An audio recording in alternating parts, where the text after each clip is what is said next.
जेव्हा मी 2009 साली पुण्यामध्ये आले, बऱ्याचशा इंडस्ट्रीजबरोबर काम केलं, बऱ्याचशा इंडस्ट्रीजमधले प्रॉब्लेम्स कळाले, त्यांना काय सोल्युशन्स असू शकतात ह्या गोष्टी कळाल्या. त्यानंतर मग गरज भासली की नाही, अरे यामध्ये खरंच मनापासून काम करण्याची गरज आहे.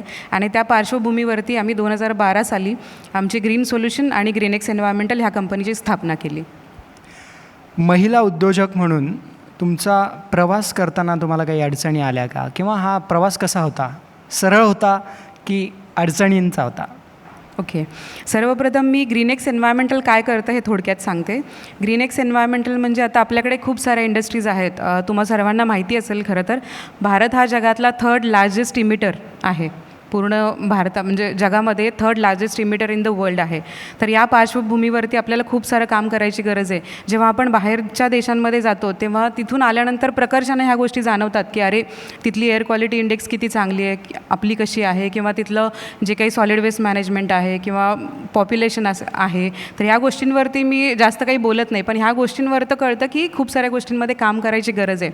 तर त्या अनुषंगाने मी काम करायला सुरुवात केली होती आणि आता बऱ्याच देशांमध्ये फिरल्यामुळे त्या गोष्टींसाठी अजून एक चांगलं स्वरूप आलं आहे त्या सगळ्या माझ्या प्रयत्नांना आणि आता मी खूप चांगल्या ह्याच्या रीतीने काम करतो. तुम्ही जे सांगितलं की वेगळा काही अनुभव आला का, तर खरं सांगायचं तर या क्षेत्रामध्ये जेंडर बायसनेस अजिबात नाही आहे. एक स्त्री म्हणून मला खूप चांगलेच अनुभव आले. म्हणजे कुठलंही गेली 10 वर्ष मी यामध्ये काम करते आहे, पण नेहमी एक सामाजिक जबाबदारी ठेवूनच लोकांनी आपल्याबरोबर काम केलं आहे. त्यामुळं त्या सर्वांचं खरंच धन्यवाद.